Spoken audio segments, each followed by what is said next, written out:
Kenapa sering sekali kita membandingkan diri kita dengan orang lain, entah itu masalah pekerjaan, masalah pernikahan, anak, atau mungkin tentang ekonomi, yang sehingga tanpa sadar kita selalu protes kepada Allah dan membuat seolah-olah Allah itu tidak berlaku adil dalam kehidupan kita.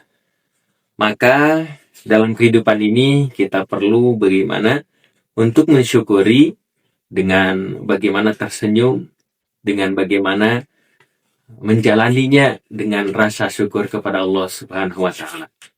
Jikalau semua orang menampakkan kesedihan, maka sepertinya setiap kita bertemu dengan orang itu pasti semuanya bersedih.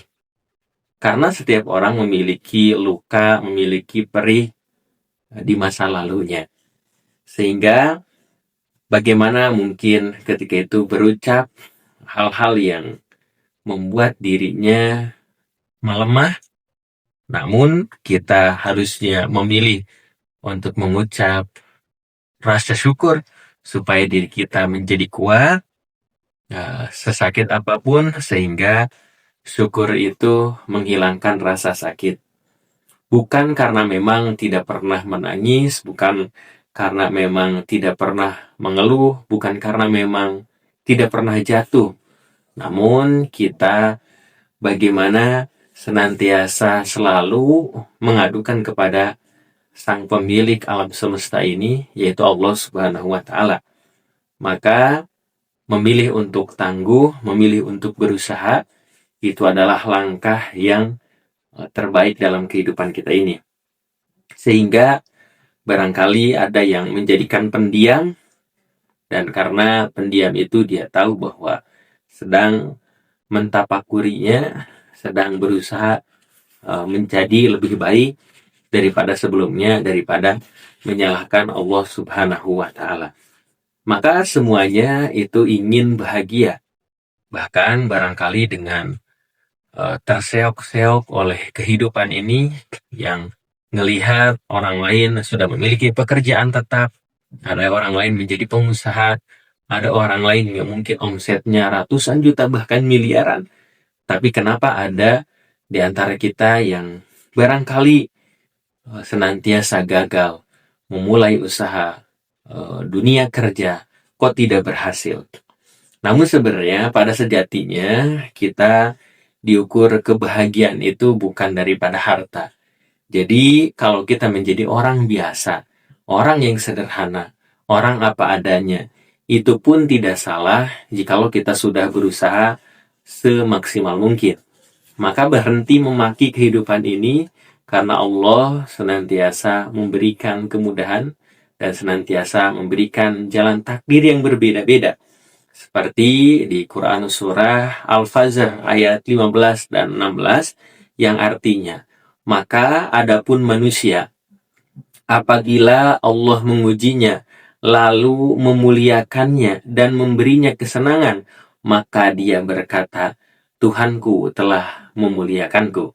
Namun apabila Allah mengujinya, lalu membatasi rezekinya, maka dia berkata, Tuhanku menghinakanku. Padahal kemuliaan atau kehinaan bukan diukur oleh harta.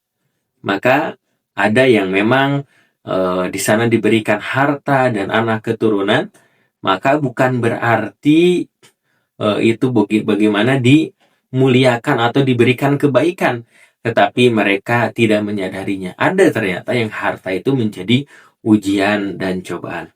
Maka ketika kita dalam kehidupan ini tidak bisa mengendalikan kehidupan ini, tidak bisa kita ikhtiarkan dengan sekuat tenaga, dan kita tidak pernah bisa meraih apa yang kita inginkan, bukan karena kejamnya dunia, bukan karena Allah tidak sayang, tapi barangkali itu yang menyelamatkan kita.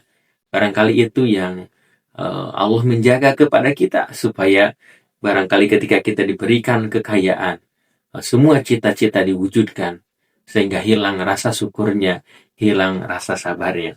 Maka katakan kepada diri, walaupun hari ini ada yang berat dalam ujiannya, maka minta kepada Allah mudah-mudahan dikuatkan pundaknya, dikuatkan dalam menanggung bebannya.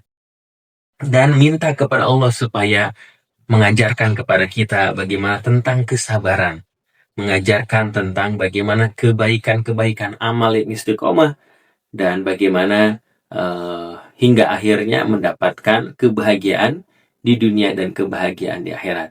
Jadi tentang kesedihan ini, semua orang memiliki kesedihan, semua orang memiliki ketidakenakan, baik orang kaya ataupun yang dianggap hari ini serba kekurangan. Ada bagaimana plus minusnya, dan ini menjadikan kita semakin melihat dalam kehidupan kita ini mindset yang begitu luas. Semuanya punya rasa sedih, semuanya punya rasa gelisah, tergantung bagaimana kita menyerahkan sepenuhnya kepada Allah Subhanahu wa Ta'ala. Jikalau Ayah Bunda memiliki sharing seputar inspirasi kali ini, boleh ditulis di kolom komentar. Jikalau suka, bisa di like, share, dan subscribe. Barakallahu fikum. Oh iya, kami punya program Safari Dakwah bagi Anda yang memiliki masjid, majlis taklim, sekolah, dan lain sebagainya, berkesempatan untuk mengadakan kegiatan parenting, kajian Islam, seminar, dan lain sebagainya. Dan juga kami memiliki produk buku-buku terbaik seputar parenting Islami dan juga kelas online tiap bulannya. Ayah Bunda segera dapatkan, hubungi admin.